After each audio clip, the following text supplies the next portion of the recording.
At this point, you have set up your company information, default items, have completed your first estimate, and have downloaded the mobile app. Now it's time to view and edit your estimate by adding room items and adding notes. So first, let's start with the estimate. For purposes of this video, we have downloaded a bunch of clients for sample purposes. I'm going to choose someone that doesn't have any work scheduled yet. So let's talk about Sebi. When I click on Sebi, you'll be able to see her phone number. You'll note I don't have an email address because I didn't put it into my estimate in the web portal. And then I have her address. If I were to click on her phone number, I could call her in case I had a question for her. Now, when you first start with a client, this won't be necessary, but if you need to schedule a follow-up appointment or cancel an appointment, you can call from the application. In addition, if I want to click on the address to find out where she lives, I can simply do so and Google Maps will pull it up.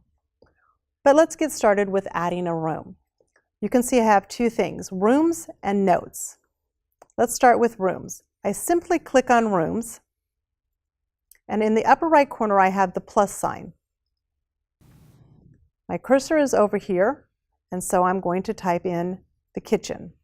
I don't know about you, but the kitchen always seems to be the busiest room. If I want to, I can add an image. If I click on Update Image, I will have the option to download something that might be in my file, or I can take a picture of the kitchen. I'm just going to simply save. You'll notice that save is very important while going through this process. Once I hit save, it brings me to items. And here is where I'm going to want to add the items into the kitchen. So when I click on items, it's going to take me to kitchen. I'm going to do the plus sign, and I'm going to add an item. In this case, you can see that it brought up custom for me. If I click on custom, my cursor is here, and it's important that I remove the word custom. So I'm going to do glassware, because we all know that takes a heck of a lot of time. I have an hourly rate in there from $72. This carried over from the web portal so that you don't have to retype it each and every time. And then hours. Let's face it, it does not take an hour to pack glassware. Sometimes it takes a lot more.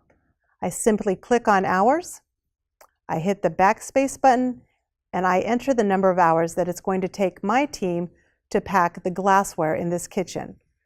I'm going to hit 3, and you will see that it automatically totals this for me. Next, I'm going to push save,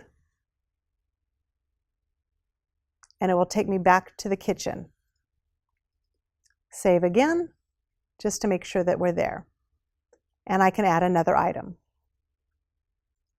Okay, so we just did glassware, and again you can see that it's going to take us 3 hours, and the system totaled it for us.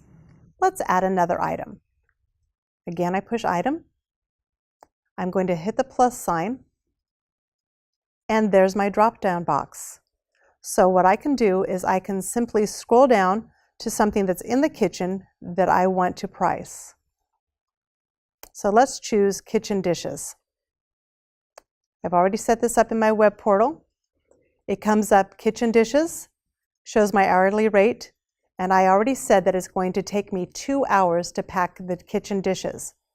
Now, if this is not the case and you think that it's going to take you 4 hours, simply come down to the hours, backspace over it, and enter 4 hours and click save. By having set up the room default items in your web portal, this will save you a lot of time.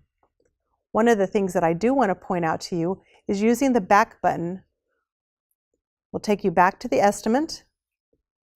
We're going to go back into Sebi, and now we want to set up another room. So this time we're going to add the room, and I'm going to choose living room.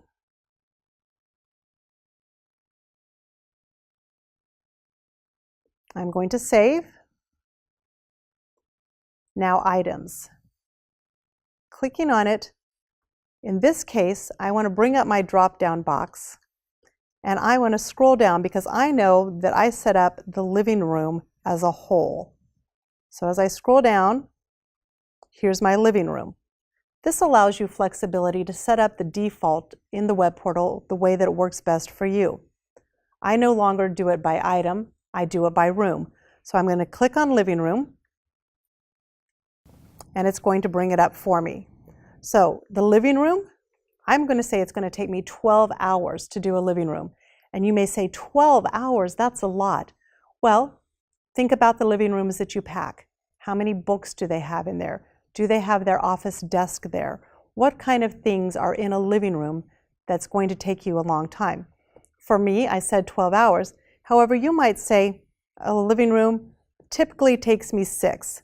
Simply go down to the hours, backspace, type in 6, and then hit save. So even though you've already put something in your default room, doesn't mean that's what each and every room has to be. Sometimes people may want to change the hours. Some of you do an upcharge if you have a lot of knickknacks or tchotchkes. You can do that by adding more hours to the room, or you can do it by changing the hourly rate. So now we want to add a note specifically about the living room. So simply click on Notes. I already have one in there, so let's click on it. And I want to edit it. So living room, in order to get down here to type my next note, I'm going to hit Next. And it's just going to continue typing on the way. So I'm going to type in extra pillows. They have one of those couches that just has tons of pillows, and you're going to want to pack them. And then once again, I'm going to hit Save. One of the things that I do want to point out about in the note feature is that it does not automatically return. So as you make notes, it's going to continue to add the notes here until space runs out, and then it will automatically backspace to here for you. Once you've added all your notes, click on the back arrow, and it will take you to the living room, back again, and it will take you to your main screen for the estimate. So far we've done the kitchen. I accidentally added another kitchen. We've done the living room. If you're ready to add another room, again, click on Room, push the Add button, type in the room, hit Save, press Items, and we're going to add an item. This is where your flexibility comes in, depending on how you set up the default rooms in the web portal. Originally, I set it up by item, and then as I went along, I set it up by room. So I am going to hit bedroom number 1. It brings me to bedroom number 1. Again, my hourly rate is already in there. The hours is 8 hours, and the amount is totaled for me. I'm going to hit Save. It will take me back to the bedroom. If there's nothing else I want to do in this bedroom, I click on the back button and back out to Sebi. Once again, adding another room or a note. So my notes, I'm going to add a new one. I'm going to type in bedroom, hit the next button, and type in lots of shoes. All right, senior move managers, you know who those clients are, and you know they have lots of shoes. Once you type it, click Save. There's your note for the bedroom. Backspace. Now you see that you have a note in the living room as well as in the bedroom. You will continue to add rooms, room items, and notes until all of your information for the move has been entered. Your SMMapp mobile application training is almost done. In the next video, we will cover saving and completing your estimate. This will require an internet connection to your mobile device.